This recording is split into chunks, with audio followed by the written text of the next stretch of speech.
Last question. Biggest wish for Warzone 2 summed up in one sentence. And I don't know.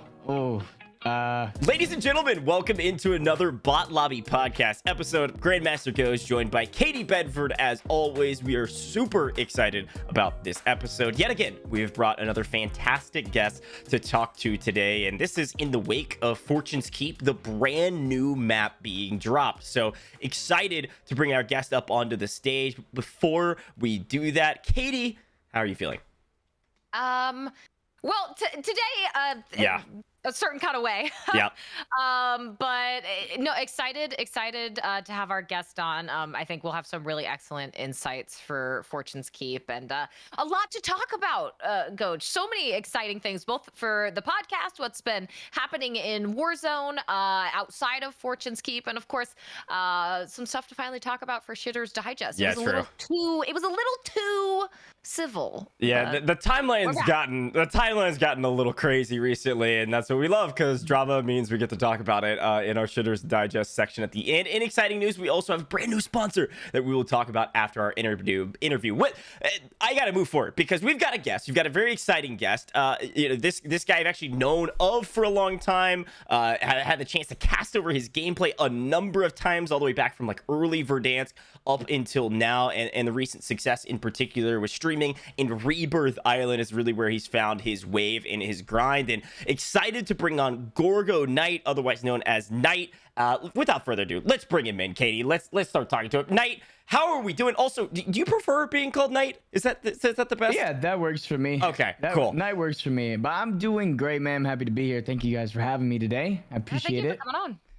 It is going to be a lot of fun to talk about everything, and you know, I could gas you up for a very long time, but we did this last episode and I loved it, and we're gonna do it again and probably continue to do this going forward. I want to hit you to warm up with a few rapid fire questions. This is kind of first thought. There's not a lot that goes into this. You're not throwing your tongue. Yeah, Don't think about it too much. Just whatever comes to your mind in the first couple. I've got like 5 questions for you, so let me run through these. Number 1, to start this off, who is your favorite person? I know you run a lot of solos, but who is your favorite person to stream with / compete with? Those can be two different answers if you'd like. Compete with Aiden. Okay. Stream with. We said it. Duh. Stream with, and I don't know. Putting you on the spot.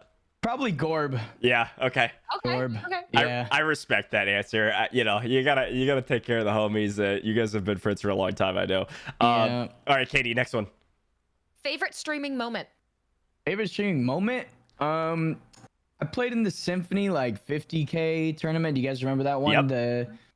Yeah, and then the last game, I was like stuck in a little storage unit, and then Joe and Frozone like both challenged me, and I sent them straight to the Shadow Realm for the win of the last game. And next thing you know, my stream went from like 50 people in there to like 2,000, and chat was going wild. I don't know, it was pretty cool. It was pretty cool to see that. That's probably awesome. my favorite streamer moment so far. That's sick. Yeah, that was not the one I was expecting, but now that you say that, yeah, I remember. That was a while ago. Favorite meta of all time? Favorite meta of all, the FFAR and the AMAX. I miss those days. FFAR. Times were so simple. Yeah, I love that gun. That gun went hard. I expected that answer. Now, Actually. there was a lot of people that sat on that AMAX and that FFAR forever until like it wasn't even viable, just because it was so clean and fun to use. Yeah. All right. We're going back to moments. Favorite competitive moment this time? Qualifying for the Pro League in Black Ops 4. Favorite competitive moment. Yeah, we weren't sure if we had the head-to-head over Red Reserve or EG. It was one or the other. We ended up having the better like map count, so we got in, not having to go through like the losers bracket side. That. Yeah, so when we qualified, I was beyond excited. I don't even know how to react. I ran outside in the snow, just traumatized. It was great feeling right there. I remember Katie and I were doing like a bit of kind of like research before this interview, and we were like, yeah, Katie, you were on the desk, I think, when Knight was competing. So pretty cool to think back to those days. Great answer. All right, last question. Biggest wish for Warzone 2 summed up in one sentence. better character and camo customizations. Like, I want to be able to make my own camos, or I want to be able to mix and match skins with other skins to Yes. create a much more hybrid looking skin rather than just the one they kind of force upon you in the way to, like, you know, you like a certain feature, you got to use the whole thing, you know? I want that. Yeah, I What think a cool answer. that is the one answer that we usually get some semblance of. Well, I want a ranked mode, or I want, you know, whatever. Great answer. First person that's ever said that. That's awesome. Yeah. We'll talk more about that later. I'm sure that's going to be fantastic for content. But Katie, I know we wanted to jump straight into Fortune's Keep with Knight, because Knight, you know, I would say I want to jump straight there, but let's briefly, very briefly talk about, because I don't want to take up all of your time. We could probably talk about your history of streaming, competing, and everything for a lengthy amount of time, because you have this prolific history of competing. But let's specifically talk about, like, what attracted you to Rebirth first from a content perspective, and then we'll jump into the Fortune's Keep kind of like thoughts and comments, because I think those kind of go hand in hand with the way your content has grown around Rebirth. Okay, well, I played Verdansk every day. Yeah. And I would just run into hacker. Three a game. Sure. Maybe sometimes, you know, a team of them. I was like, man, this is crazy. So one day I saw like someone streaming. I forgot who it was. They're just playing this Rebirth Island. I was like, what's that? So I went over and played. I was like, wait, hold on. This is kind of fun. It's like, I haven't seen a hacker in like 2 games. This has got to be a world 2 record. games. That's so sad. Yeah, this is prior to Ricochet, and Yeah. yeah. It was Prior to really Ricochet. Yeah. Prior to Ricochet. Now I don't see any ever. But man, I was wow, I got to give this a shot. Next thing you know, I've kind of fell in love running around just going for clips and stuff instead of high ground at end game of prison, you know? It was fun. A lot of fun. So that's what kind of put me over there. And then the stream started to pick up. So I was like, hey, you know, I think I'll stay here for a while. You know? So I would love to ask you about what you just said, right? How the stream picked up, because you're in a great spot right now. Have you noticed a difference in the audience in your stream that's more kind of Rebirth specific, or maybe it's not, than when you were playing more Verdansk or say Caldera? Well, yeah, there's definitely a difference, because when I try to go swap over to play Caldera, I'll get a bunch of L's in the chat. It does happen, but I mean, they'll still watch, you know, because they enjoy watching me. But there's a difference in audience between the two. Yeah, I'd definitely say. Yeah, it's been, I don't know, it's been fun and interesting, I would say, to just kind of like watch the trajectory of Warzone, and where, like, I would call casual player like a non-streamer community, like where the casual player enjoys spending their time. And I think originally with Verdansk, that was the first map. Everybody was like, hey, this is peak Warzone. And then as things shifted and changed, and then maybe the map wasn't shifted and changed at all, it was like, hey, Rebirth is actually a much more entertaining kind of casual, like, I'm sitting down for an hour and a half playing Warzone. I'm not playing 2 games of Warzone. I'm playing, you know, 5, 6, 7 games of Rebirth Island potentially, and I saw that kind of shift of the casual player base, which also shifted most of the viewer base as well, because they want to watch what they play as well, and they can watch somebody like you who's super talented, you know, show them how to get better. It's a funny kind of thing about Rebirth communities, is that they love watching people to get better, like in their own game, which is why content about metas and things like that certainly go well. But let's talk about Fortune's Keep. So you've been playing Rebirth Island for a very long time. You've been grinding it. It becomes second nature. You land in the same drop spots. It was probably, I mean, you can tell me if I'm wrong, it was probably getting a bit stale. So when Fortune's Keep was announced out of nowhere, not everybody was expecting it. First reaction, was it like, heck yeah, let's go? Or was there some like kind of caveats to that, thinking maybe Rebirth Island wasn't coming back? Well, I wasn't sure if Rebirth Island was coming back, so I was like, well, I really hope this map is fun. Yeah. So yeah, my first reaction was I was kind of in shock, but I was just like, you know, I mean, there's no way they dropped the ball on this map. Like, it has to be good. If they're gonna take away Rebirth Island, which a lot of people enjoy, from my understanding, and from what I've seen, there's no way they just take that map out and release a map that no one's gonna want to play. You know, so I had to kind of put faith in the company to really, you know, not let me down and everyone who enjoys Rebirth, I guess you could say. Yeah, absolutely. Was there so you get those teasers right coming out about Fortune's Keep, all the puzzle pieces come together. We have Modern Warzone and others tweeting out kind of the full picture.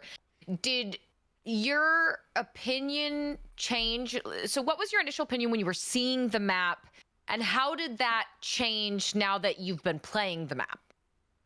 I actually didn't really look at any of the teasers. I didn't want to. I just kind of wanted to load in and see if I liked it.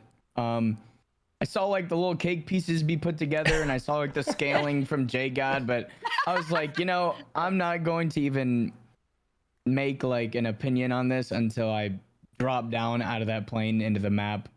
And I'm kind of thankful I didn't, because I saw a lot of people already like kicking it down when they didn't even play it yet. Yeah. So I got like it was more fresh for me. I don't know. I kind of just ignored the outside of it and just waited for the actual game to release. And I was honestly I'm thoroughly pleased so far with the map itself. So yeah, I think overall we've seen a fairly positive reaction. I think the reaction was certainly helped by the fact that we know Rebirth will be coming back, which we'll talk a little bit more about in a moment. But let's talk about the map in particular. Favorite drop spot thus far? I know we've had the map for 2-3 days. I don't even know how long it's been, but you spent now a number of days playing it. I'm sure quite a bit. You've put out some YouTube videos. I've already seen that. Favorite drop spot thus far, and maybe your least favorite area of the map as well. Winery is where I like to drop.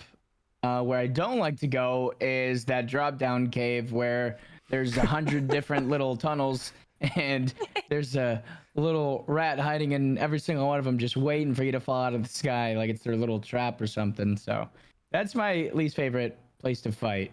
You know, you either go down the zip. Continue. There's either like there's a zip line you go down, or you literally just parachute, and like you don't really have a chance. So yeah, I avoid that at all costs unless I need to go get someone down there. Is there a spot that you thought would be more viable than it was, and just through play realized maybe this actually just conceptually isn't working out the way I thought it would? Yeah, there's like this I don't even know what it's called, but there's like these circular roofs towards like the bridge that crosses from like where that crater is to the other side of the map towards like the bigger portion of the map. There's this long roundabout like bridging you follow, which has like platforms that look over most of the map. And I thought maybe if I could land here, I'm sure a lot of people will fight me off the start. But every time I land there, it's like a ghost town. I'm just like, this is literally the dead center. Like, where is everyone? It kind of gave me Top Prison vibes. Yeah. Like, that's what I thought it'd be like. But no, it's more like the ocean, you know? No one's going to land there because you just die or something. Yeah, I was curious to see like what you thought about the keep POI in general, because you know it was this like, oh, this kind of looks like prison. This could be really good. This could be really bad. It doesn't seem to be maybe the hottest drop in the world, depending on the map you're playing. But in terms of the way it's kind of like outlined and played out, do you like the keep itself at the top of the map, or do you think there should be some tweaks there after the first couple days? No, I think it's cool. I definitely like the layout of the map. Like I said, like you're not gonna be able to enjoy fighting every single part of the map. Like even in Verdansk, like I love Verdansk, but there are certain parts where I'm just like, I do not want to be here. Like, yeah. somewhere else. Yeah, downtown, man. Scary place. So I'm not very like picky with that type of stuff. It could definitely be worse. I don't mind the map layout right now. Okay, so then within that map layout, what's the pace of it like? How have you kind of figured out the pacing of Fortune's Keep, and what are some of those major differences in pacing between Fortune's Keep and Rebirth Island? So Rebirth Island, it was out for obviously a long time, so people were more comfortable with like where to go, and they had like these certain spots they like to drop, and so I use like that sort of information based off like the general player base. Like I'm like, okay, I'm gonna land here on Rebirth because I know there's gonna be a team here, and if there's not, there's gonna be like 10 teams over there. With Fortune's Keep, people are like, they're not really comfortable yet, so they gotta learn the map, and then figure out where to drop. Like I see people floating in the air, like looking around in circles, like where do I go? I'm just like, you're going down because I'm taking you out of the air. You know, it's things like that that it's gonna definitely have the pacing different off the jump, but it is a bigger map, so I feel like I'm moving a lot more. But those like little attachments that give you like extra mobility right now, I feel like I can't even tell the difference. I feel like I'm the Flash just running back and forth across the map, hunting down a team. So pacing's still good. The map feels a little empty in some areas, but that's due to the player count. Yep. Which, you know, I'm sure we'll talk about. Yeah, no, we can go ahead and jump there too, because I think this is a great kind of transition. We'll talk about the speed metas right now, which are hilarious and so much fun. But in terms of the map, and one of the main criticisms you had at the beginning, one of the main criticisms basically everyone is tweeting about right now is like, we need more players, we need more players, we need more players. The map is bigger, we have the same amount of players, and it's a new map. So, of course, like you said, it's going to feel very slow. It's also going to feel pretty empty. So, ideal player count in your mind based on the size of this map, what are you thinking? I think we could do like 14, 15 teams. Yeah. In the quads. So, like 60 players, I think would be fine. I think that's enough to fill the map up and notice it's filled. That might end up, you know, you might have like 30 people drop winery some games, but you know, the games that doesn't happen, like the map should be filled. Hopefully, anyway. I will be super curious to see if they said they were listening to feedback on kind of like player counts and things like that. I know there was a few people that were able to like tune into some discussions prior to the map drop, and Modern Warzone I think even tweeted like, hey, they are actively watching this, and they've seemingly been much more open to like community thoughts and support to like make those decisions and changes, which is really cool, and I've been excited about that. The question is, how much will they increase it, because it's still 40 right for quads? Yeah, so I you know, with the map size, at least seeing plus 10 if not plus 20. Most people are saying somewhere around 60 as well. That's a great point. I mean, even on its face, it just sounds like such a low number, right? And I think something that I've liked that they've done very well, and what Gojj just touched on, is they have been very receptive and they have been listening, and it hasn't always felt that way. But especially right now, the farther we get into the end life cycle here, and within that end life cycle, the refresh of having Fortune's Keep, I imagine they are listening to the thoughts of folks like yourself, Knight, and everyone else who's talking about things like player count. But no, I think tweaking things like that especially could really make a major difference, because when you're landing in a map and it just doesn't feel like you can find anyone, it's not a good feeling. No one wants to be in a running simulator the entire time they're playing a game. Yeah. So there's this thing on Rebirth called Extreme Quads. Yeah. If you guys are familiar. Yeah. I believe it was it 65 players, 64? It was something like that in the 60s. And so there's like 20 plus more players on the map. However, like Rebirth was like these little POIs. There's only like 8 locations. So when you have 60 people on a smaller map like that, like it might be harder for you to come back and find a gun somewhere. This map, however, it's much bigger. There's a lot more places. So I feel like there's a lot more room to like regain. So it would actually have a much better flow, in my opinion. So I hope they at least decide to do like an event like that where they have like an extreme mode to see how it plays out, you know, to kind of tease the idea of giving you know, more players in the general playlist. Yeah. Or at least changing it to where it takes like another, you get like a whole nother zone of resurgence. So instead of ending the respawn timers in 4th zone, change it to 5th zone so players could come back again for one more zone. 3 or 4 more minutes. Yeah, I was actually thinking the same thing. I think it would be a great way to test like the health of a lobby and what it feels like with doing the extreme mode as like the test, and then hey, this is maybe the better version of this map, let's swing it over, especially with the amount of verticality that's on the map and its extra size. It's certainly a big change that could go over well. Talk to me a little bit about your thoughts on the ground loot situation with plates, money, and then the quote unquote, I've seen a lot of people say there's a lack of buy stations comparatively. General thoughts on both of those topics. Now you bring it up. The buy stations, yeah, we need some more of those or they need to like all spawn at like the default spawns, maybe make them all accessible. So if they want to add some more, I'm all for it. If they want to make it to where they're always where they're supposed to be, I mean, I'll take that too. I'll just base where I land on where the buy stations normally are. I mean, that could be impacting kind of longevity in lobbies too, would it not? Though, if there's not enough of those buy stations, enough of that utility for players to be able to get to without contesting the small amount you have, you would assume that's going to lead to more of those fights, more of those teams not being able to otherwise keep their teams alive.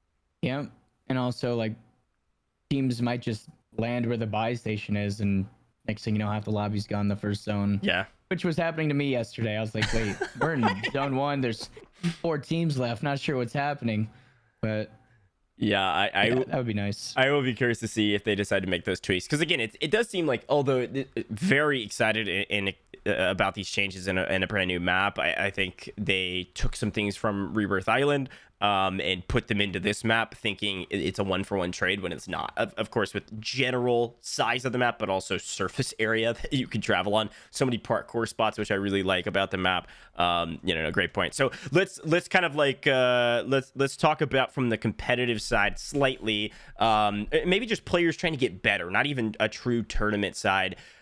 Generally, in the first couple days of this map, what do you think about the learning curve of this map? Like do you think this is going to be a harder map to learn than Rebirth, a harder map for casuals, or do you think it actually caters to the casuals to at least some degree with the amount of cover that there is? I don't know. I think it can cater to casuals because yes, there's a lot more cover. Rebirth, I feel like there wasn't a whole lot of cover, and you just get like third-partied and stuff. I feel like this map you could be more in control of like a lot of scenarios. There's so many power positions.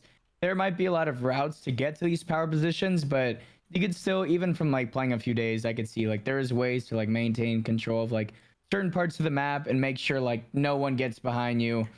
So I don't think it'll be too hard for the casual to learn to play, as long as they drop in and enjoy the game and not, bicker about it the whole time anyway. Yeah. I wonder,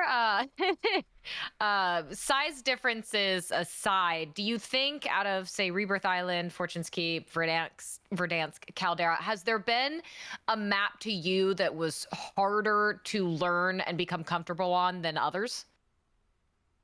I don't really know if there's a map like where there was a comfortability change, or if there's a map I just didn't really like playing. Yeah. That was Caldera for me. I didn't even want to learn how to play the map, to be honest. I was like, man, this thing, it looks just kind of sad, and I'd rather go to where it's colorful and happy, on the island. I'd rather be on vacation in the island than in the mine or something, Yeah. I mean, that's a huge piece to it too. I mean, you're streaming for however many hours each day doing the same map over and over and over again. Like, you want to be happy doing that. And especially original Caldera was honestly a huge miss in terms of the community outlook on it, and certainly has gotten a lot better with all of the changes this season, the redeploy balloons, etc. But it seemed like most of the community is still kind of hanging out on Rebirth Island and now Fortune's Keep. It's funny too, like, this isn't even really a question, more of a statement, but I do think a lot of us are going to have trouble referring to Fortune's Keep, because I even in my mind call it like it's Resurgence game mode. I call it a Rebirth game mode, which is the other map. So like once all maps are here, we're going to be lost. Yeah. Go ahead, Katie. No, so I was curious, and I know this is a little bit of a step back, so I don't want to take away from kind of the competitive lead that we're starting to get through, Gojj, but I wanted to ask really quick. You talked about when you have people in chat, is there any, because I'm sure they come in and they want your advice, right? Specifically, they want Knight's advice. They know how good you are.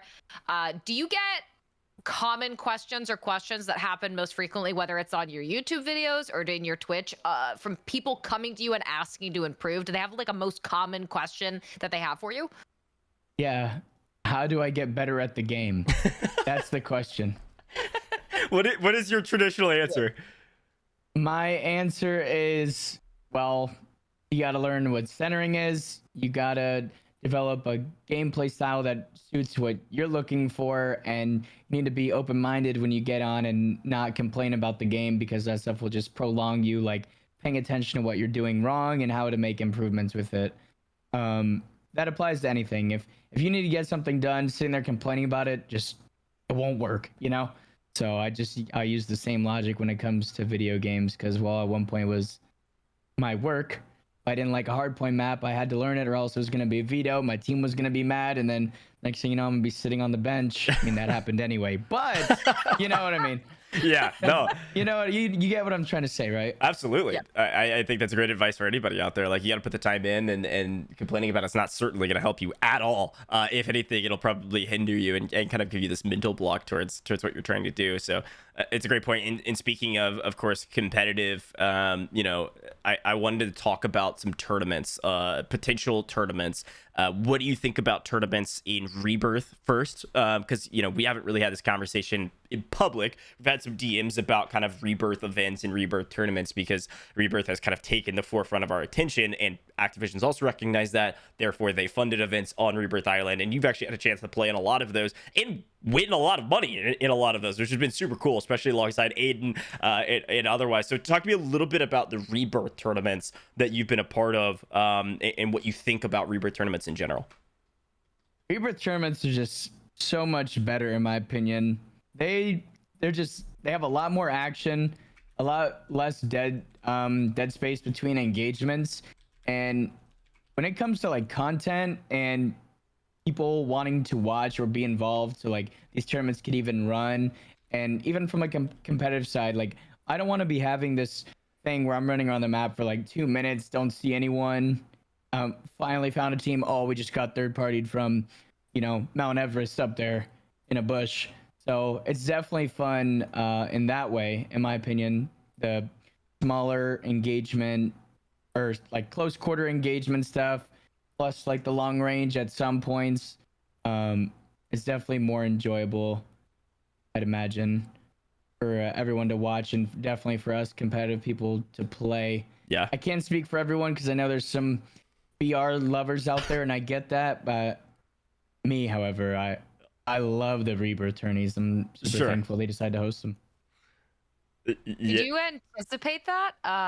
Because in the latter half of Warzone, we've seen a very heavy shift in tournaments toward Rebirth. And I imagine we'll see Fortune's Keep tournaments. But was that something you anticipated, or that surprised you? Did you think it was strictly going to just stay Caldera big map? Or what were your thoughts when you started seeing more and more and more of these Rebirth tournaments cropping up? I thought Rebirth's like growth and involvement in tournaments was kind of like inevitable, when a lot of the creators, smaller scaled creators, not even like the big names, were starting to pop up on the Rebirth side of things and get a lot of love. And there was Rebirth tournaments being hosted from you know, like smaller, not like Activision, but there's just other tournaments, and a lot of people wanted to watch it. There's a whole Rebirth Island, it's now for both, but it's called sweats.gg. It's like this website where you could check your kills per game, damage per game, score per minute, everything, headshot, kill record, kill streak, time played, all that fun stuff. So there was that, and it was getting a lot of love. There's a lot of active users. I believe like there's over 30,000 active users on that. That alone was enough for me to be like, yeah, people definitely like this. And it's not like everyone who plays Rebirth even knows about you know, this little website where that stuff was being tracked. So it was definitely going, eventually there was going to be a tournament, and then if that tournament got good feedback, there would be more, and that's what I got from it. Bunch of big, nice, fun, fat cash tournaments. Yeah, a lot of cash thrown at the Rebirth community quickly. And I mean, I have to say, you were one of the first people that popped up as, yo, grab this guy for your team. He knows Rebirth and he's good at the game. We got to snag him. And quickly, it was Aiden's squad that picked you up for most of those events. And you guys had a lot of success. I mean, I think I was looking back at Warzone earnings, and just on Rebirth Island, I think you've won somewhere around the neighborhood of like 15K in overall prize money. I don't know if you've been paid that out yet, but hopefully you have. I don't even know. I don't even know, to be honest. But yeah, no, it's been really cool. And one of the questions that we wanted to talk about, you and I actually had DMs about this, was when these tournaments did start popping up, you know, there was this whole like rebirthers as a term for a lot of you all, if I can lump you into a group of people that are represented by game mode. But you know, there was a lot of rebirthers that maybe either they thought, or their communities, or honestly the general opinion thought they should be invited to these events that are on Rebirth Island. Like, this is what they've been grinding for, and they haven't had a single event over the last, you know, 8 months for some people, and they weren't getting invites. Kind of, what was your kind of initial reaction to the rebirther question on getting tournament invites, and then how that kind of progressed going forward? I did feel for some of them, because they did play it every day. Yeah. They're part of the reason Rebirth was put on the map. Some of them, like PC Tech or Nixta, big following, you know, great content creators. They're really good at what they do. It's people like that help put Rebirth literally on the map, in my opinion. So if those players in particular, and a few others, I won't name everyone, didn't really get invited, you know, it does kind of sting a little bit. I do feel bad for them. I didn't even get invited to some of them, you know. Thankfully, other players who did, you know, like Aiden, he came into my Twitch chat and was like, hey, there's a Rebirth tournament, you want to play? I'm like, yeah, I'll play that. You know what I mean? Like, every day of the week.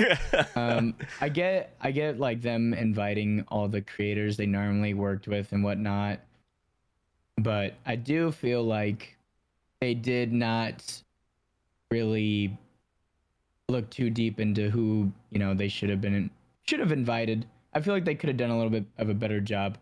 From my understanding, they were invited to some of them and maybe turned it down, but like the last ones, maybe, you know, they could have been looked at for an invite. Maybe. Yep. Yeah, that can always be a tricky situation, where oftentimes there's that information gap of who was invited but maybe couldn't make it. Yeah. Gets onto social media as they were not invited or not included, right? And sometimes some of that can kind of get lost in the noise. But you have been invited, and you have won a decent amount of tournaments, and you've won them a lot of the time with Aiden, but with Z Smith and co. Has that what was that experience like? Did you ever take on an IGL role? Did they ever lean on you for your map specific knowledge that you had? Yeah. Most of the time, yeah, I was sort of just IGLing. I was kind of just navigating us around the map, just calling stuff when we were just doing it. But it didn't really matter, because when we were all together, like, we were literally just untradeable as like a unit. We were just moving. Like, when we caught like our rhythm, I don't know, it didn't really matter what we did.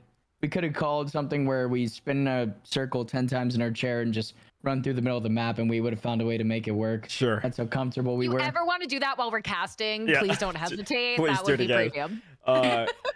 It was a lot of fun watching you guys play. It did feel like, yes, Knight is calling the shots to some degree, but also, like you said, you guys were just kind of walking nuke. It was like anybody that walks around you, everyone's going down every single time, and especially when you were in that groove. And it was cool to see the almost cavalierness that you guys had walking around the map. Like, yeah, nobody could touch us right now. Yeah, and they're both like incredible players, like you know, amongst the best, literally. But they're also just fun, you know. Yeah. That fun vibe you get while playing a tournament, like it's like there's nothing that matches that. So really thankful that they decided to hit me up to play, because there's no one else that I really would have rather played with than those two individuals in particular. Yeah, that's awesome. Well, let's briefly talk, and we'll kind of close out some of our thoughts here about Fortune's Keep, potential events in the future. Before I have one more question in the neighborhood of what we were talking about before we started about the 3 maps rotation. But in terms of the competitive scene, Fortune's Keep, and again, we're what, a couple days in at this point, so this is all conjecture. But just general thoughts from your side of, like, how do you think Fortune's Keep events would play? Like, do you think customs could work on this map when it is included in the customs playlist? Is that exciting? Is that kind of like, I'd rather them continue to be on Rebirth? Like, general thoughts. Yeah, I think you work on Fortune's Keep. I think they need to include more buy stations if we're going to be playing a tournament. on Yeah, that yeah. map, because that's going to cause a lot of chaos. Unless there's like a bunch of these portable buys and in crates everywhere, like I guess it wouldn't be as bad, but I would hate to be the person that relies on a portable buy to get a loadie while Yeah. you got Biffle running at you. You know what I mean? That's just not really fun. But I think the map itself would look great in a tournament format. There is this vibe where it could be a little ratty, but I mean that was on Verdansk too, and Yeah. people enjoyed Verdansk tournaments too. Okay, if you had to, is there like the rat? Maybe you already mentioned it earlier, but is there like the rat spot you would point out in tournaments? Yeah, it's that cave. You can't see anything. It all goes back to the cave. Yeah. It's I wouldn't even call it a cave. It's like I don't even know what to call it. It's like the black hole. You just don't go in the black hole. That's so the bad. same spot that Aiden put that tweet out where he like just absolutely finessed on those 4 guys that were down below. No, that was, I think that was actually on Caldera. That was like a little sewage. Oh, I thought that was the same drop down for the cave because it had the zip line and everything. Maybe I missaw it. That's hilarious. No, this one is like it's like 50 meters across, and it's like you jump in and there's a bunch of different little tunnels everywhere yeah. and different levels. It's a scary place. I'm not comfortable down there. I don't think I ever will Scary be. place. We don't talk about the black hole here. Yeah. I want to continue this thread, but I do have to jump in here, Katie. We got to bring up the current gun meta. Like, talk to me about how fun this like mobility forward meta is right now. With I think it's the tape grip that is just like, I mean, seemingly broken. Like, talk to me a little about it. You think it's gonna be patched? How fun is it? Like, what are your thoughts? I mean, it's a great time. I'm literally last night I was playing and I ran circles around these 3 people and they were struggling to even, like, they weren't even close to catching up with me on their screen while I'm just running around them. I felt so bad, but ended up like making a TikTok about it last night, and I was like, ran into this demon squad, they had no chance. But in reality of it, they were guppies and they were just turning on like 1 cents, just not able to keep up. It's a lot of fun. The casuals are not gonna like that one, that's for sure. Oh no. Every time I get a kill, the death com's like, how's he moving so fast? I'm just like, if only you knew, buddy. If only you knew. How long do you think you got to enjoy this before it gets fixed or changed? I mean, I want to at least be able to do all the SMGs, so hopefully like a week. Give me a week of this broken flash movement, and I'll be content. Y'all got the ninja run right now all over the map. Dude, it is. Yeah, Straight back, just flying. it's honestly a lot of fun. It's refreshing. Yeah, I can't imagine being a mouse and keyboard player. I just saw somebody chat say this too. A mouse and keyboard player close range right now. Like, I just don't. Oh yeah, I Ours didn't just even crying in think the about club, dude. that. I don't Oh know my how. gosh. I don't know how you even work. Like, there's just no way you can track that at close range. You're just your Nope. arms swinging around the table, like slamming your cups and stuff off of your desk. This is our insidious way to get everyone to go over to controller. Yeah, it's the is how we're doing final motion to break the debate. You just can't compete anymore. Yeah. Oh my gosh. Well, okay, so the exciting news was, I say exciting, I would assume it's exciting, is that Rebirth is not going away. It's gone for a week or so, 2 weeks maybe, and then it's back, and we're going to have this 3 map, not even rotation, just kind of 3 maps all together, all available, which is kind of crazy. Not expected, to be honest. I was expecting Rebirth to completely go away because we're only, 7 months-ish? No, a little bit more than that, like 8. No, yeah, 7 months. Wow, this is crazy. Time is moving fast. 7 months away from Warzone 2, potentially. I mean, we're looking at Warzone 2 into November, beginning of December, similar to when Caldera dropped. Obviously Modern Warfare 2 coming a bit sooner than that. So not that long. I would not have been surprised to see Rebirth completely gone for those last 7 months or so. It was so popular, I think the people behind the scenes were like, maybe we drop this new map and it's not going to increase our file size too big to have both of them exist at once.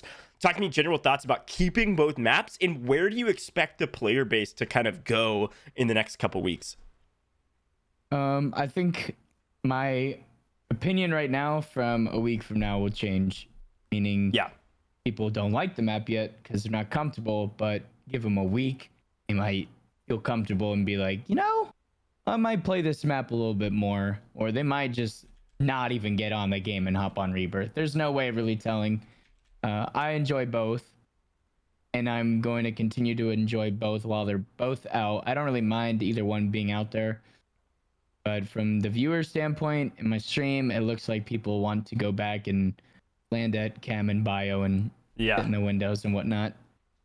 Do you think that carrying, if as we kind of experience this, once Rebirth comes back, kind of a three map that Gojj was talking about, do you think that's something that would be healthier if it continued on into Warzone 2? Essentially, when that comes around, would you prefer to see 3 maps, or do you think it's still better to just kind of keep it at the 2 that we've seen thus far?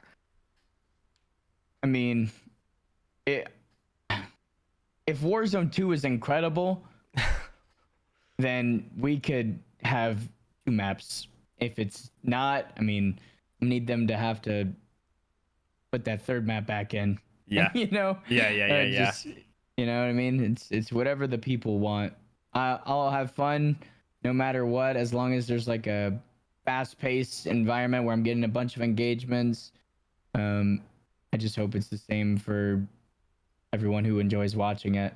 Yeah, I know this has been more of a problem in Caldera recently until now with Fortune's Keep, but queue times were an issue, and filling up lobbies was an issue in Caldera. I think that's another reason that Rebirth Island has seen some success, is that it's quicker to get into a map. Obviously, the maps are faster, and there hasn't been as many issues. Have you seen any queue time issues from the Rebirth side? And then my big question mark is, hey, if the kind of hype dies around Fortune's Keep and we go back to the player base we had before that announcement, I mean, with the player base more spread out between 3 maps, you could start seeing maps not filling as often, queue times being longer. I don't know. I'm a bit curious to see if there's going to be any issues in the smaller side. But again, you do have smaller lobbies. Have you seen any issues with that? No, I haven't seen any issues. I think Caldera's map will kind of die in flames before the other 2 maps do, to be honest. I think those 2 maps will have a better chance of filling up. Not even just because they're smaller and takes less players to start them, it's because they're more fun from my understanding from what I've seen. Yeah. So I feel bad for people who play Caldera. They're going to be sitting in the queue time for about 7 business days while Fortune's Keep and Rebirth is just play again. You know? That's my opinion anyway. Yeah, the game mode too, as well. You know, it's not only faster queue times, getting into lobbies quicker, but less of a chance. You get more chances to come back and continue playing within each map that you've queued into, which isn't always going to be the case in things like Caldera or back in Verdansk. But as we've gotten your thoughts on a few of these things, and maybe they're going to be the same when I ask you this question. But do you have any biggest asks outside of maybe kind of the camos that you mentioned for Warzone 2, the things to you that are the most crucial for them to execute on for the big shift? I do not know. When you say this big shift, are you referring to the next Warzone map to drop? Yes. Yeah, when Warzone 2 hits.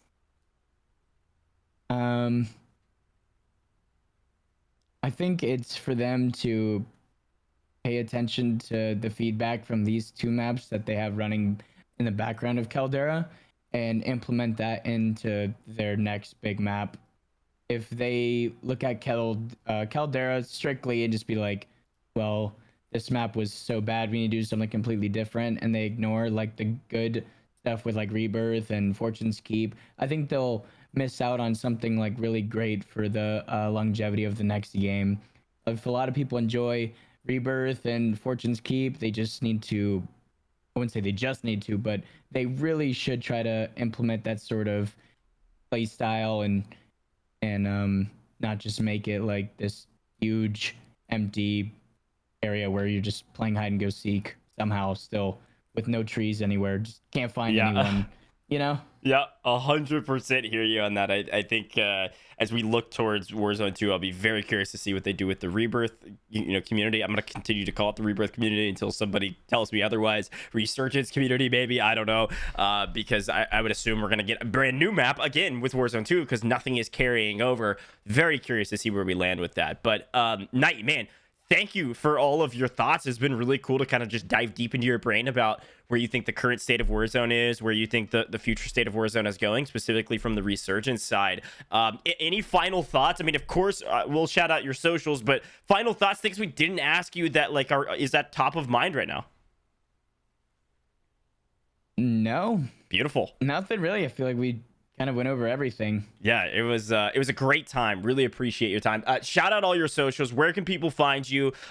Twitter, YouTube, everything you're grinding. Of course, your live stream on Twitch. Like, shout it all out for us.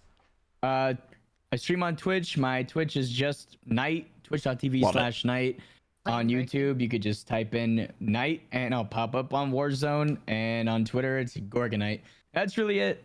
And so we really got going right now. Beautiful, my man. Thank you so much for joining us. Thank It you. was an absolute pleasure. I know you're about to go stream, so enjoy your stream as well. I'm sure you're going to be slaying out those Fortune Keeps lobbies.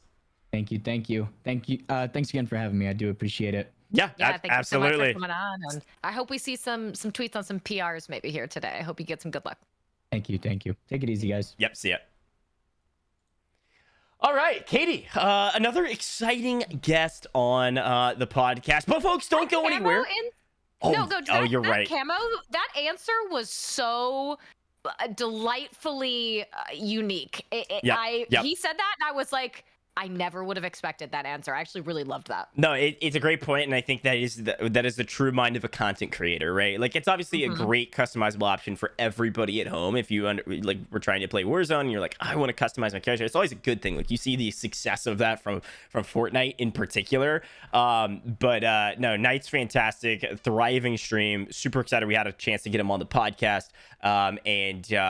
Just an absolute blast. But we have some pretty important things, and some of this will actually refer to Knight as well. So don't go anywhere, chat, because for the first time, I can officially announce a brand new sponsor of the stream. You guys can type !sponsor right now. It is Kolosseum, and we have our own section on a Kolosseum. We have officially named this section. I believe we've gone with this is the Kolosseum stat chat, Katie, because Kolosseum's really cool online platform. You got to go check it out. If you want kind of more from your Warzone streaming, you can create your own fantasy team of streamers and run these like actually challenges to win money by putting together fantasy teams based on like kills, deaths, and wins. We'll talk a little bit more about that later, but they've also kind of supplied us with a ton of really cool kind of stat lines to go over during this section. So huge shout out to Kolosseum. You guys can check them out again in the chat as well. But let me pull this up. Now, our formatting is going to be a little bit weird until I fix it because we're going from a 3-cam to a 2-cam,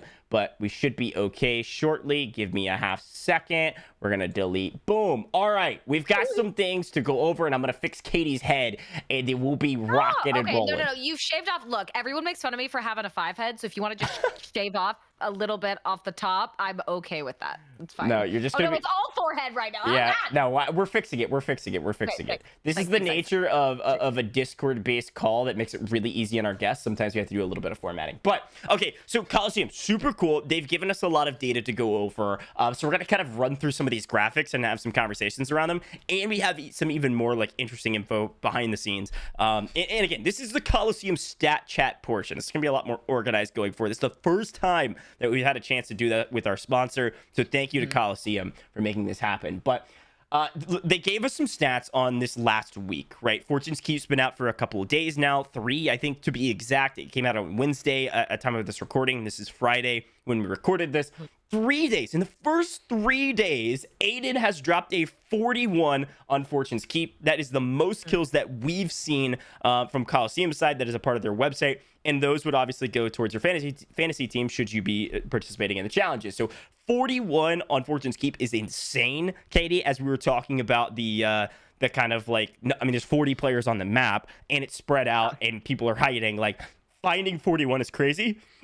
That's outrageous, actually. And he did it. He had multiple tweets that day too of a 40 and then a 41. You're sitting there saying, I mean, there's got to be some RNG, some luck that's going your way, but how the hell do you manage to do that? And maybe the answer is simply just that your name's Aiden. Yeah, right. No, and then on the other side, we also have exciting news from Caldera. I mean, there's a huge update in Caldera that we haven't even talked about, about all these changes, visibility changes, and seemingly it's helped out because SuperEvan dropped a world record, dropped 63 kills in Caldera, which is crazy. So really cool to see these stats. Let's keep going through them. This is another really cool one. Again, this goes back to their fantasy challenges where you get to see the number of kills and different things that help out towards your fantasy points. For instance, look at these numbers. Most kills that we saw on Fortune's Keep from Aiden was 41. We see a victory streak of 11 from Biffle. The most wins, I believe, on this is Fortune's Keep data, by the way. Microvolt has 31 wins on Fortune's Keep already. Average placement right now for Biffle on Fortune's Keep, it's number one out of anybody. That is the most hysterical stat on this. Yeah. Average placement. First place. Well, looking at our stats, the literal technical stat is he averages on Fortune 1.17 on Fortune's Keep. That is crazy. Absolutely absurd. No, that is an outrageous stat line to be able to tout. And there was something else that I don't think we have in this one, but I thought was wild is everyone loves executions, right? Everyone loves that showy moment where you finesse someone and you are able to get into that little mini cinematic where you execute them, and it's Metaphor who has the most executions overall, actually, in all matches right now, and it's 29 executions. That very busy ruining people's days. No, I mean, and that's just this week, right? We're talking about this week in particular, and very impressed with some of these stat lines. Metaphor also surprisingly has the most time played overall this week out of any streamer, which is he wasn't my first guess, but then you think about it and you're like, wait, Metaphor does grind like crazy. So anyways, really cool stats. Let's continue. We've got one more graphic here to go through, Katie, in our Kolosseum stat chat. The ultimate squad. So this is a fun part of what they do with the daily fantasy, is that points are ascribed towards different stat lines. Kills, wins, time a lot, like all of these stats go into how many fantasy points, just like traditional fantasy sports. If you do fantasy football or fantasy basketball or whatever, you have different stat lines for different players. So like a QB has stats based on how many yards they throw, run, and then of course if they fumble or something, it goes negative. Same thing for Warzone fantasy. Frozone actually was the top performer from a fantasy perspective, which again would surprise some people. The rest of these aren't going to surprise anybody. You've got Huskers, you got FIFA Kill, you have Aiden, you have Metaphor, and then you have Diaz Biffle. All of those you would expect, but Frozone is at the top of this list, and I believe the reason for it is this. Yes, not dropping necessarily like 50 bomb after 50 bomb after 50 bomb, although still dropping high kill games. It's the fact that he's not dying and he's winning often, right? Like the negatives aren't coming in often, so his totals are going to creep up higher. Really cool. Okay, we gotta talk about on all these stats they give us.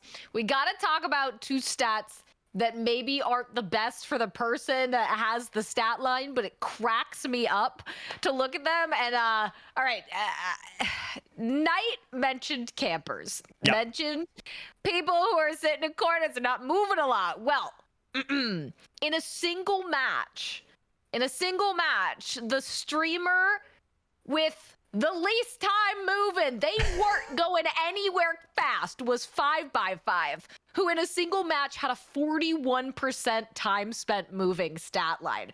The majority of the time, they were not going anywhere. That's actually 41% time spent moving is actually outrageous. Yeah, it's kind of crazy to think about too, from like a battle royale stance where you really do have to rotate quite often. But in Fortune's Keep, there's so many opportunities to kind of hang out in certain positions, especially when you're learning a new map and not knowing exactly every angle to get shot from. Doesn't surprise me that that stat is the lowest goes to 5x5 in that playlist. I would assume that's on Fortune's Keep as well, but it might actually just be overall that stat goes forward. So really cool. Anyways, these stats are super fun. Any other ones that kind of stick out to you that we've gone over? I think these are our three graphics that we're going to show today for Kolosseum. Impressed by Frozone at the top of our fantasy points list. If you go and make your own fantasy team, which I'll talk about in just a second, certainly consider Fro in the conversation, because again, it's not tournament winnings, it's based on their pub's lobby performances. All right, I got it. You said anything else that stands out?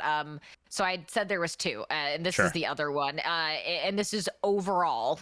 So not just Fortune's Key, but overall, most deaths actually went to Teep, with 10 deaths in a single match. Wow. And for someone as good as he is, I gotta know, were you trying out a weird build? Were you in the sweatiest lobby in the world? Like, Fortune's Keep.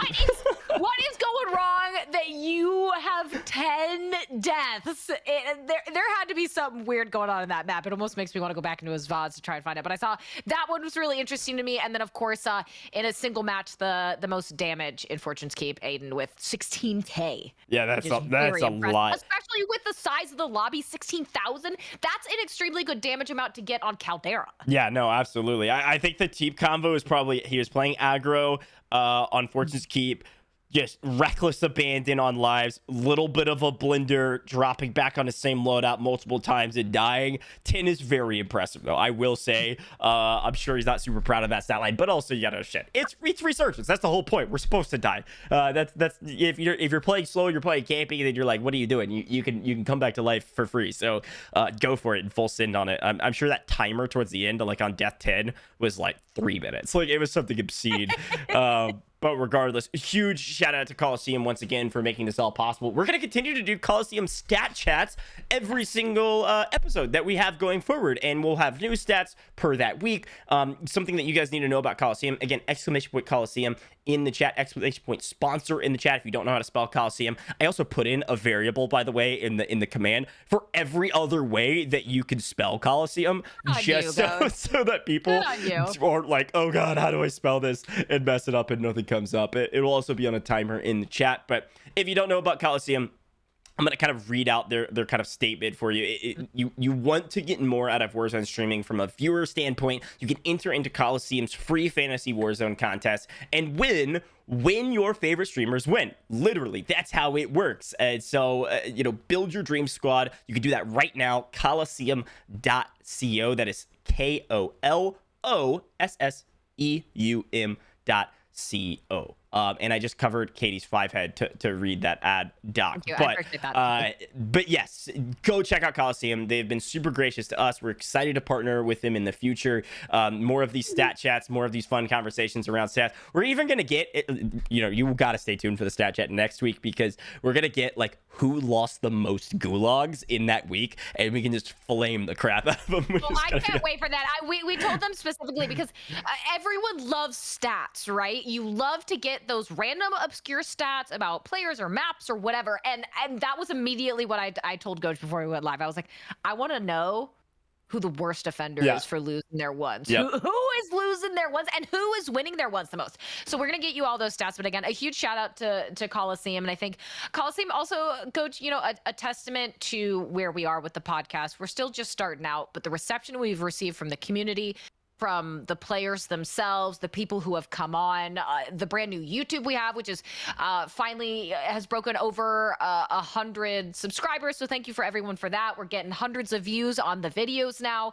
To see Kolosseum come in, recognize that, and want to support to help keep this going really means a lot. So big shout out to you guys. But yeah, I'm really excited to see more of those stats, because I think we can do some really fun stuff on those on the podcast with them. Totally agree. Final word on Kolosseum, by the way. I am getting word. We do have a promo code that we can use. I will add that into the command for the next episode. Promo code Bot Lobby. All full caps, all one word. Bot Lobby should get you a little extra promo to get into some of these tournaments. Again, some of them are for free. Some of them are slight buy-in. So go check it out. See what you can do. You pick 5 streamers to create your fantasy squad. Super excited to continue to work with Kolosseum going forward. Doing that, Coach. Should we do that? I'm down. We can start building our own teams. You're gonna crush me, bro. No, you're gonna crush me, because if we compete against each other. I don't remember what tournament was it that we had to build out our bracket, and mine was I got like 359th and you got like 12th or something. Yeah. It was really bad. Honestly, like, you know, we can do it, Katie, but we just know who's gonna win this. Like, I'm the stat god. We do. But anyways, thank you to Kolosseum. Stat chats are gonna be coming every single week. All right. Moving forward into our next topic, Katie, we've got a lot to talk about. And one of the things that we need to talk about is, of course, Shitters Digest is back. Okay, we've had a great episode thus far, but remember, Shitters Digest is always at the end. So don't forget to come back and stay for the end of this podcast, because this is when we talk about all the drama in the Warzone scene. It's been a bit dry recently. We mentioned it at the beginning, but this week has been a little crazy. Last week and a half really has been crazy since our last episode with Modern Warzone. Let's start talking about some of these topics. I think one of the main ones that we have on here, and I love the title of it, Cheating Allegations Electric Boogaloo. It has been non-stop. Again, always is about some of these streamers, their competitors that have been competing for a long time, and it just allegations going out towards them. But as we jump into this, kind of set the frame of this scene, I made a tweet when this was all going out, and I'm gonna kind of gas myself a little bit because it's a interesting analogy. I don't think it's perfect, but I'm going to use it. My tweet, again, if you want to follow me on Twitter, Grandmaster Gojj. I said, hi. Yeah, no problem. I said, hi, it's me again. If you're being accused of cheating in Warzone, spend at least a couple weeks doing everything in your power, everything, all caps, everything in your power to prove that to be incorrect with as humble a heart as possible. Then, after you've done that before, you can then be combative or obstinate after it keeps happening and people don't believe you. We've seen people do that in the past. This is what I said. I said, I don't care about your pride. If you're small, get over it. You need to sustain your career in today's climate. Otherwise, everything will burn, because the Warzone comp scene is the Wild West right now, with tumbleweeds blowing in the sand until Warzone 2. This is the analogy that I started losing myself on, but I think it still works. I said, you've got 0 sheriffs, you've got a bunch of cowboys and cowgirls taking care of business in ways that, like, honestly aren't really lawful, but they're close enough to be considered gray area. You're the new cowboy in town, and people think you're gonna rob them. You're gonna have to prove that you're a decent one. So there's my analogy for what's going on in the Warzone scene. Oh, it's relevant, though. Yeah, it'll start off this conversation, Katie.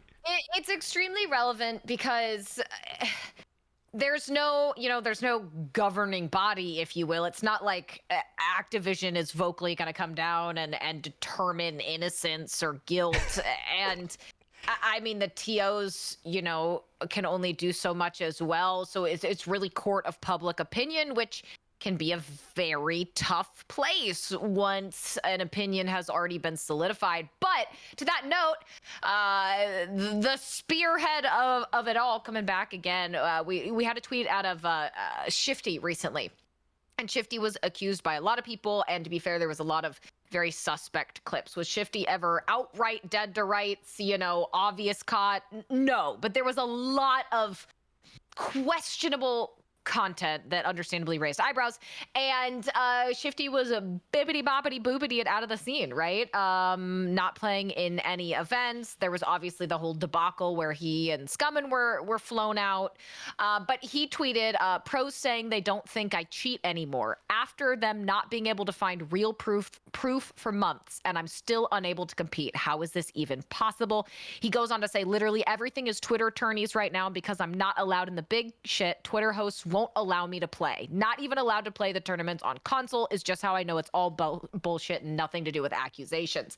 And then you have another tweet about 6 days later from In Press that goes, the fact that Shifty can cheat, get caught, and still play in a lot of Twitter tournaments is the corniest shit ever. Start hacking, guys. Just throw on a cam and shit, and you're golden. So we're getting some very conflicting views going on here in these two tweets. It's funny too, because on my initial tweet that I put out, and it wasn't some like big banger viral tweet or anything, but I had a number of comments. People were like, yeah, totally right. Some people were like, no, it doesn't even work. And one of the people that said that was Selly, who she and Shifty are very close, and Shifty even commented like, I tried that, boss, or something like that. And we had some conversations in DMs, but I also, responded to them and said, like, the problem with Shifty was the reason I said this. Like, what I don't care. Again, we've had this conversation 1,000 times. I don't want to rehash the Shifty. kind of convo, but I do want to rehash the way it was handled, because the problem with Shifty was because he started the whole scene when he started getting accused by being kind of a little bit more combative and opposite, standing up for himself rightly, but not kind of acquiescing to their requests. It became a problem because it blew up. When your cheating accusations go from the core competitive side to exploding into more mainstream, that's when you have a problem. You have to nip it in the bud early or you're going to be toast. Because I'll just tell you a little bit behind the scenes. Boom, eFuse, like big tournament providers that are working with Activision, etc., they will make decisions only when it is a problem.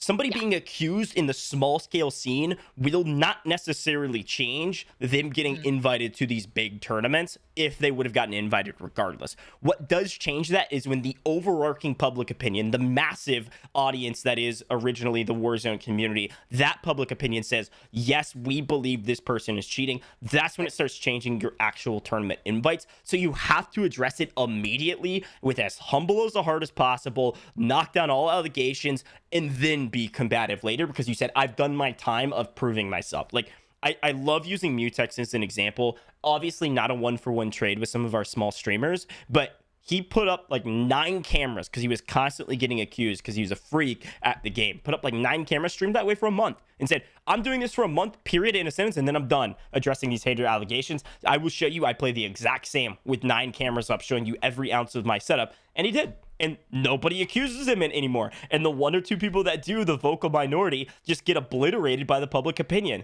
So if you want to succeed in this space, the way it's currently situated with all of these allegations, the Wild West, you have to do the same. You have to say, fine, here's 9 cameras, let me do my thing.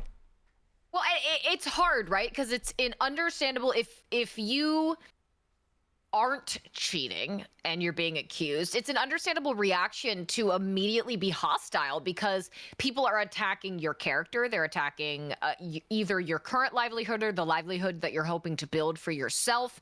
They're attacking your future opportunities that you might not even know about yet. So it's understandable to be upset, but I agree with Gojj. You are forced into a position where you have to be humble, right? You have to say, fine, I am going to open everything up and go above and beyond what I need to do to show you guys this is not the case, and then move forward from it. But it can be so desperately difficult in the court of public opinion, right? Because a lot of that public opinion is going to be fed into and is going to be dictated by what other competitive players are saying. Yep. And to go back to what you mentioned too, right? You talked about how some of these big tournament providers, they only care once it becomes a big issue.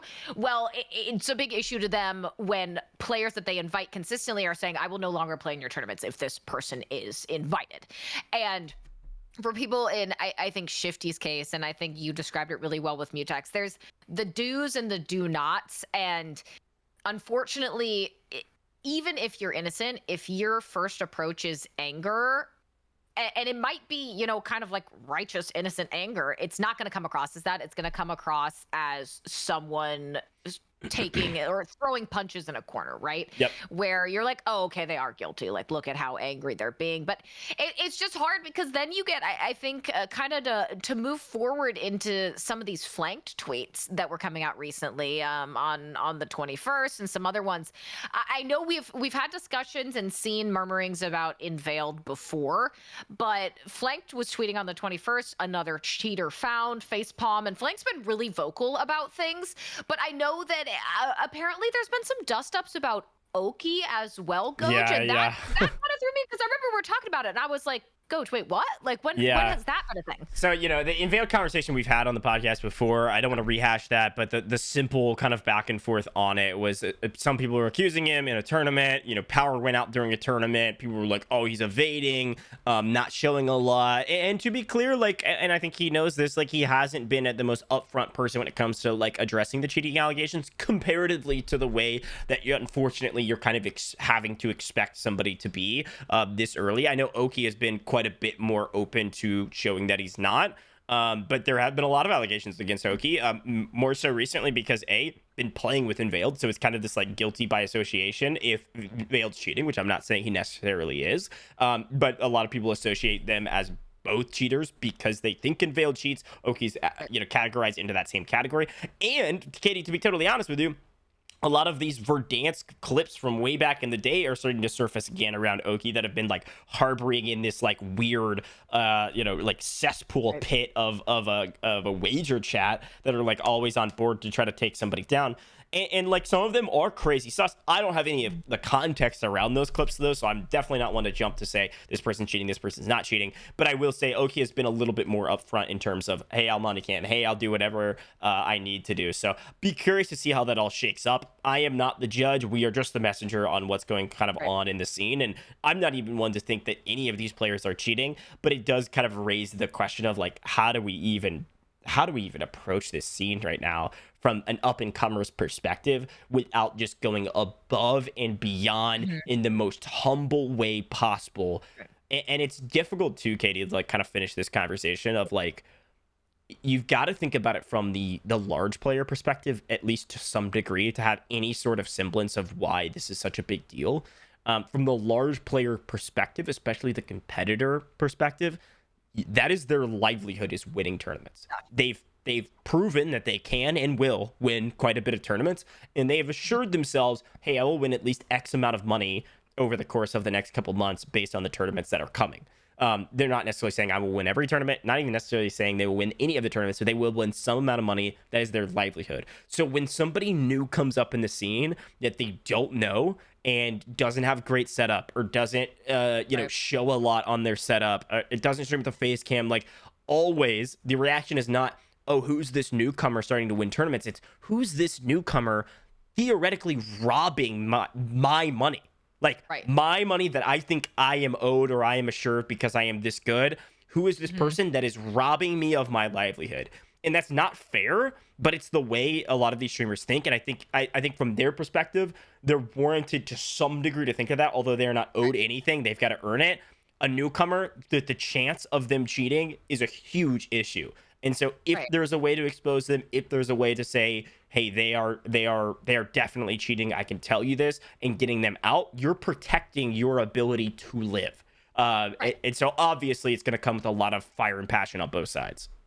When I think as well to your point too about kind of being humble on the tail end of this, it's when we talk about Oki specifically, it's he had a twit longer that he posted about the accusations, which was fairly combative and seemed fairly frustrated, which I can understand why you would be frustrated. But to that case in point, right, Rated responded to a tweet that Oki had deleted, but also in reference that same day to those accusations, saying not the attitude. If you're actually not cheating, which I don't know and no one does but you, then you should laugh at them all because you're that much better. Just what I would do anyway. And it's that same sentiment, right? It's you kind of just gotta take it on the chin and prove them wrong and keep moving forward. And unfortunately, though, there's no guarantee that that is going to get you back into the clear with people. Yeah. And that is the part that's toughest, right? You're basically, you need to open up everything, be humble, and do what you can with no guarantee that it's going to work. Yeah, no, it is a hard thing to do. It is a hard space to be in, but it is what it is right now. That's really all I can say about it. So I'm glad we're able to talk a little bit about that. We've been going a little bit long, and I want to get to this next topic. I want to finish with this topic. It is not a traditional Shitters Digest topic, I will say. This is not necessarily competitive Warzone drama, but it is tied to our competitive Warzone players. There was a lot of stink around GFUEL this past week, Katie, and you and I both know GFUEL well. We know their product well. We know literally hundreds of people partnered with them, and maybe those numbers have dwindled over the last week or so because there was this massive GFUEL drama that in kind of the wake of this $3 million like ninja GFUEL deal, there was a surprise layoff of a lot of the partner managers that manage specifically a lot of our Warzone creators, by the way. And they also released a bunch of GFUEL partners that were quote unquote not performing, people that we all know and love, like Doug is Raw, like Jared FPS, and more. So not only do you have these partner managers that a lot of people love and have really appreciated working with, but also you have some of their partners all being dropped. And then a couple other things that happen amidst all of this, that would be one thing.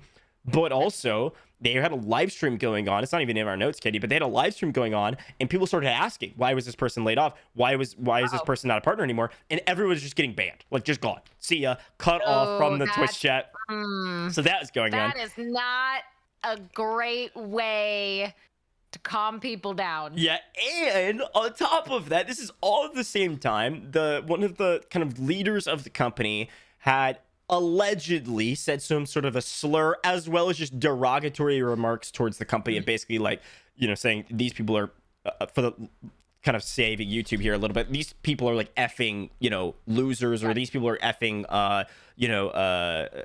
not working hard, or what have you. And this is all alleged. I don't have all the details on it, but this is all going on around the same time. And these partner managers that were laid off, again, were managing the partners that we know: Modern Warzone, Stallion, you know, even Dan Dangler was a part of this conversation. And since then, those people and many others, large people, I think Fire Monkey is one, a Fortnite kind of creator with over a million followers, Modern Warzone, have all dropped their GFUEL partnership. So let's talk a little bit about it. I mean, it's been chaos on the timeline with GFUEL. Yeah, it has been, and it sounds, it's warranted, right? It sounds relatively deserved that these people feel aggrieved. It broke my heart when I realized this, because someone that I've worked with and have a lot of respect for, Graves, was let go in this. And it's not like they knew it beforehand. It was just like, surprise, you no longer have a job. And when you lay off the people who create those relationships with your program partners, it is going to leave those program partners, and those people, I mean, Modern Warzone, Stallion Plays, Parker Billings, Dan Dangler, all of these people who have since left, or the likes of Doug is Raw and others who were dropped. It creates a really bad taste in your mouth, because you feel like if the company isn't treating their employees who facilitate the relationships with partners well, then by extension, they're not treating their partners well. And I can understand why there's that solidarity, right? Of, say, maybe this person brought you in and was helpful in kind of getting you that GFUEL code. I know, for example, one of my friends who's been a GFUEL fan for years and years and years, Graves helped advocate for her, you know, to be able to get into the program, and to see kind of that rewarded with a layoff, it just doesn't make you feel good, especially because all of this came in the wake of the $3 million Ninja deal, which just is bad timing. You know, even worse, right? Look at this huge deal we're doing. The door's right there. Yep. So I think it was handled really poorly. Their communication has been poor on it as well. Of course, the alleged slur, if that is true, deeply unacceptable on every level. Obviously, those allegations, we'll see what comes of that. But it was just, it was a bummer, because I think it's also started the conversation again with people talking about how beneficial these partner programs are for streamers big and small, right? Because not every partner program is the same, and not every partnership contract within those programs is the same. Usually, if you're a smaller streamer, or even sometimes if you're an average or large streamer, you're just going to get a code. And that code isn't, it never benefits you more than it benefits the company. Yeah, sure. And GFUEL has a ton of partners there. I think I'm pulling this out of my head, so I might be wrong, but I feel like they had some of the most partners outside of, like, maybe, you know, Scuff and Battle Beaver. So it started that discussion too, which I think is an important one to have, on how beneficial those relationships are for streamers themselves. But yeah, it's just not a good look, and it's tough. And also, Gojj, I'd love your thoughts on this. I saw this point being made, and I do agree with it, about attacking people who are not leaving their partnerships with GFUEL. Is not really a fair take to have, to then turn around and demand, well, if these people are leaving, you have to leave too. Right. I think it gets into this very weird territory where you're demanding solidarity for people that have been fired from a company, which is, it can't be demanded because it's a revenue source, albeit maybe not the best revenue source. It's still a revenue source for some of these creators, and you can't ask them to give away their livelihood just out of solidarity for other people that maybe they weren't even that close to. Like, you can recognize injustice to some degree in a company. This wasn't some, I will say this is a quote unquote scandal. This is an issue. This is drama. This is worth reacting to. A mass layoff doesn't mean everyone needs to drop their contract. If it was, I don't know what the slurs were. I don't know what actually happened behind the scenes in their company meetings, but if there was more information around that topic, if there was more information around some maybe more intrinsic issues that would come up later about like the workplace environment that were more than just a cutthroat kind of like chop people's head off even though they were doing well environment, maybe more than just someone being an asshole. Yeah, there would be maybe more standard reason to expect solidarity out of most. But this was more of like, it seemed like most of the people that left were like, hey, this is not a big enough revenue source for me personally to stay quiet or take a stand against what I see as injustice against my partner manager or the partner manager that I respect. Doesn't mean everybody needs to, certainly. And so I wouldn't expect people to. But of course, we can certainly still applaud the people that say, hey, I have decided to go another way based on the way you handle business. Doesn't mean everybody needs to do that. So that's a great point, Katie. And I think overall, the although I have some as well, these like kind of code-based partnerships, they are traditional in gaming. They are not traditional at a higher level in maybe more traditional media outlets and media kind of like, or forms of media rather.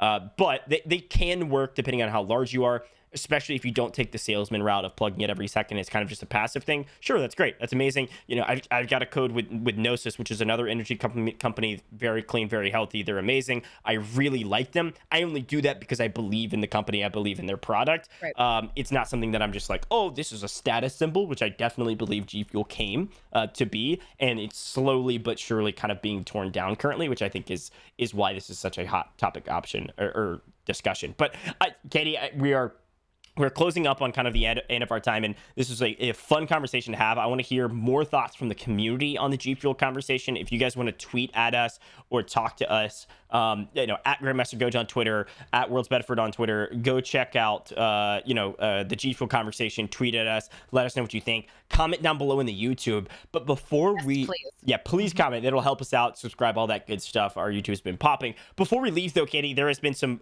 recent developments on the timeline in the last literally 15 minutes. I just DM'd you the tweet. SuperEvan, and this might be bait, but SuperEvan literally today deleted Xset out of his title and tweeted out huge org announcement at 3 p.m. Eastern time. That's in about 37 minutes from the time of this recording. Who do you guys think I'm with is his question mark. My. So let's talk about this for 5-10 minutes to close out the episode. We won't be live when the official announcement goes live. We will comment down below in the description of the YouTube, the official announcement. I've got some thoughts. The first question I have is this bait? 1, 2. No. There's no way. There's no way someone baits that. He was in Xset as of 20 minutes ago. Like there's no way he takes it out of his. I don't know, man. And then re-says, just kidding, I'm with Xset. Like, that's a pretty good publicity stunt. Okay. Of like re-sign. It's gotta be. It's okay. Wait, I don't want you were gonna go first. I feel like it's complexity if it's not Xset. It's gotta be. It's gotta be. And you guys are like, you guys might say, well, why complexity? Well, because he's extremely close with the Baka Bros as well, who are a part of complexity. He does a lot of tangential kind of work in and around complexity. I would not be surprised in the slightest. But it's actually interesting, Gojj. You know what? When I was visiting John in Vegas, very recently, actually, SuperEvan was there for an Xset event, and John just happened to run into him on the casino floor, and they were like, point fingers, like, wait, what? Like, what are you doing here? So clearly, like, there's been events going on very recently, but I would have to assume that it's complexity. It just makes too much sense. It is in my opinion, it is, if you're dropping, Xset is what I would call like the highest level mid-tier org. They are not the like most massive powerhouse comparatively to a Complexity, comparatively to a FaZe, comparatively to some of the CDL based orgs, but they are very large. They compete in a number of different esports all across the board. They are the largest name that is not at the very top. And so there are certainly other options. You have NRG floating around there, we know, looking for content creators and Warzone competitors. You also know that he's extremely close to the Nuke Squad as well. Could certainly go FaZe. That's another option. Complexity seems like the logical choice based on the Baka Bros connection. Super close with him as well. But FaZe would be huge because FaZe hasn't really entered into picking up Warzone creators. And with Warzone 2 looming and Fortune's Keep new map, there is a possibility that we start seeing what we had expected of more of our CDL based orgs picking up Warzone creators. But my mind goes to Complexity for, I would say my ranking would be 1, Complexity, 2, it's Bait, he re-signed with Xset, 3, probably FaZe, 4, NRG. That's where my head's at. If it's Bait, I hate those Bait tweets. I hate them because it makes me just not ever pay attention to anything you do going forward. Like I hate Bait tweets, but it's just, I don't. Maybe he did. I don't know. Maybe it is Bait, but I really hope it's not, because this is not the. If it is an announcement that he's joined an org, and we've been teasing another one that we know is happening, this is not going to be the only major Warzone player org signing that's going to happen in the next couple weeks. And I just double checked with a sneaky source here, Gojj. Speaking of that other one that we've been discussing, it could potentially be, including this, 2 major announcements in the next couple weeks. Wow. Yeah. I'm excited to see what happens with the Warzone scene. It does feel like those fortunes keep coming in and this hype building up for Warzone 2. We're starting to get a little bit of buzz back in the Warzone community. So we thank you for everybody that's had a chance to listen to the podcast and support us. This has been super, super fun. Excited to see what happens next with all of these signings, potential comps. It is a lot of cool stuff coming down the line. Katie, that's all I've got for this episode. This has been a blast of an episode. Great to have on GorgoKnight. Any final thoughts for you? No, I'm really excited. Can we tease out next week's guest already? Yeah, absolutely. Go for it. Nice. So a lot of you guys has been asking for this person to come on. We've seen it in YouTube, Twitter comments, in the chat as well here on Twitch, and I'm really thrilled to say that we will have Kenz on as our guest next week on Wednesday at the regular time. I know some of our times have been a bit wonky lately, but we are getting back to that regular Wednesday 12 p.m. Eastern time. But Kenz will be our guest next week, and I'm really thrilled to have her on. She's one of the best of the best, and I think her insights going to be refreshing to see what she has to say. But that's all I got. It's just to hype up next week. Really excited for Kenz to come on. Yeah, no, I am as well. Kenz is a fantastic competitor, a great content creator. I know her streams have been popping more recently. I think she's, top 1 or 2 women in the scene in terms of earnings as well. So it'll be cool to see kind of the scene from her perspective, as well as just from a high-level competitor's perspective again. So that's all we got. I'm Grandmaster Gojj. You can find me on Grandmaster Gojj on all the socials, every single one. We've got Worlds Bedford on Twitter. You've got Katie on Instagram, I think. It's all down below. You can see it. Worlds Bedford, Instagram, Twitter, Katie Bedford on Twitch and on YouTube. In where Katie and I are talking more about some of that ancillary content, like ranking players based on their stream backgrounds. That's coming very, very soon. I'm so excited. That's all we've got, folks. Thank you for being here. Thank you. Subscribe, like, comment, all that good stuff. Continue to share this podcast with your friends. It super helps, by the way. If you guys want to be amazing to do reviews on the Apple Podcasts, it's a great platform. Our audio audience is slowly but surely growing. I know most of our audience is on YouTube and on our live streams, but leave reviews on iTunes. That is helpful. Leave comments down below on the YouTube and subscribe to the channel. We really appreciate you. Take care of yourself in the crazy world that we're living in, and we're looking forward to seeing you guys next week. Peace.